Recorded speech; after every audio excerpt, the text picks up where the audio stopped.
All right, formal charges now against the suspect in the Charlie Kirk murder in Utah. According to the affidavit, Utah County Jail is where he is being held. He's being held now on charges of aggravated murder, illegal possession of a firearm, and obstruction of justice. They say that the death penalty will be considered in this case, but the final decision will take into account the wishes of the Kirk family.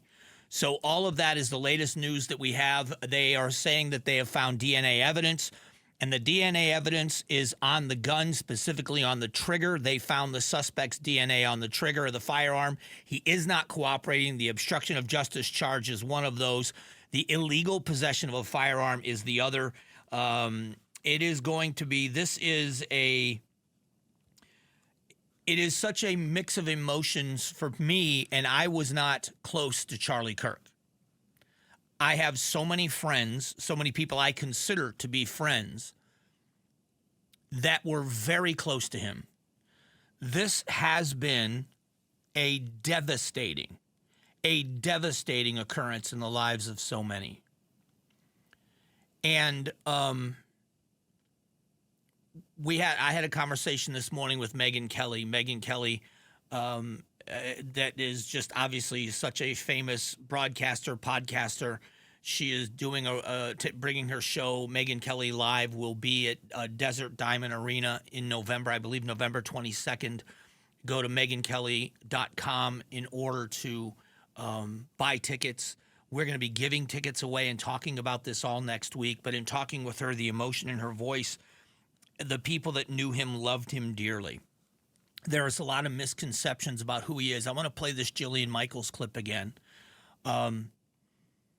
It's very strange. I don't delete people or block people on social media. Very, very rarely do I do it, and it's only when they become very vitriolic, and obviously there's not going to be a debate there, which even then I don't stop people from posting and I don't stop people from voicing their opinions unless it just gets to be too much for me, where it's just angry and nasty and vitriolic. And I found myself blocking one person and unfriending another.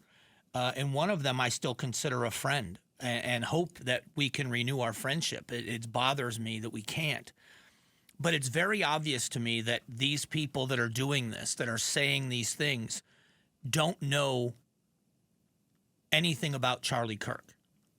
They haven't listened to him. They haven't watched him debate.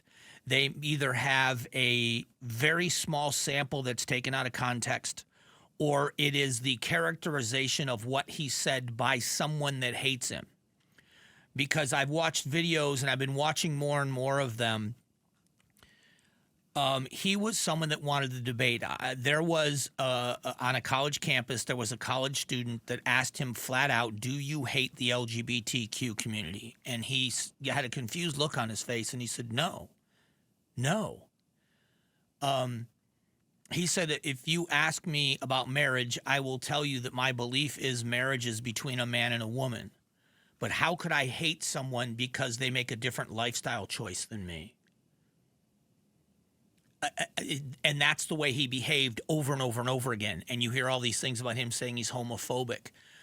There's one of the videos that I thought was most touching was a student on a college campus asking him about being anti-trans and how this trans student, and he was very kind and said, do you mind sharing your story? And this trans student said, "When I was young, I never felt like I fit the body I was in, and I didn't start using a different name until I was in like 8th grade or something, but I'm concerned. I don't know the truth I don't know enough about the different medications you take, and I don't know if I should do this or that." And he was very kind. He goes, "I'm going to say some things to you other people won't, and that be very, very careful about putting these chemicals into your body." And he said, "I would suggest," and he goes, what I believe is I think that you should work on what's going on inside your brain, and that I believe that you can be comfortable in the body you were born in the gender you were born into. I think that's possible." He wasn't being mean at all. He was actually being very, very kind.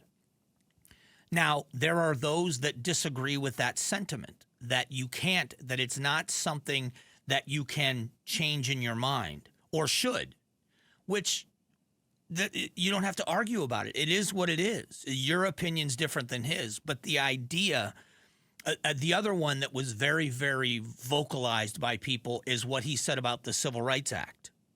He was against the Civil Rights Act. He's racist. Go and read verbatim what he said, or go and listen to what he said on multiple occasions about the Civil Rights Act. What Charlie, and again, you don't have to agree with him on anything he said, but when you hear him say it, it's completely different. What he said was ending segregation and not treating people differently based on the color of their skin is absolutely necessary or fine. The problem is they went too far.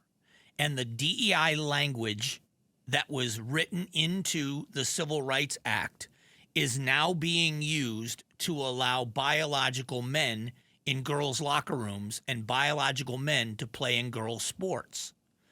That is completely different than he's against the Civil Rights Act and he's a racist. It is so different than what he said. My point is, if you are going to go to the level of hating someone, you should know them. Know what you're hating. Because I agree with Charlie Kirk's stance on the Second Amendment. I agree on his stance of being pro-life. I agree with his stance on so many different things. And the other thing that I agree with Charlie Kirk on is we can't hate people.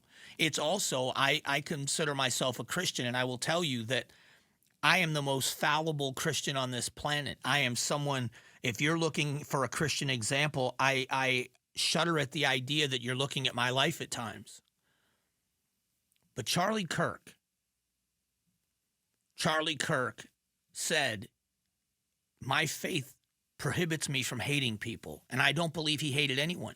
I want you to hear Jillian Michaels, you know, the fitness guru, married to a woman. Listen to the gut-wrenching, heartfelt tribute and description of her relationship with Charlie Kirk. What I want to say about Charlie is that he and I had numerous disagreements. I'm a woman who's married to a woman, and despite that, he invited me on his podcast. He had me speak at his Turning Point event. He platformed me. He retweeted me. This is a guy that was willing to engage in debate to resolve disagreements.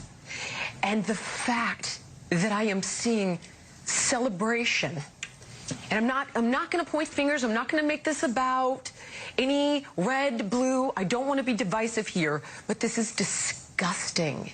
I got a tweet from my daughter today. I'm not thinking clearly. I got a text from my daughter today telling me that kids at her school were celebrating.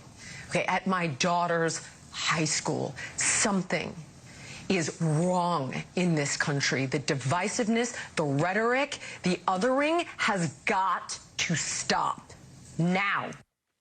How hateful of Charlie Kirk to befriend someone that he disagreed with and said, you know, I just don't hate anyone.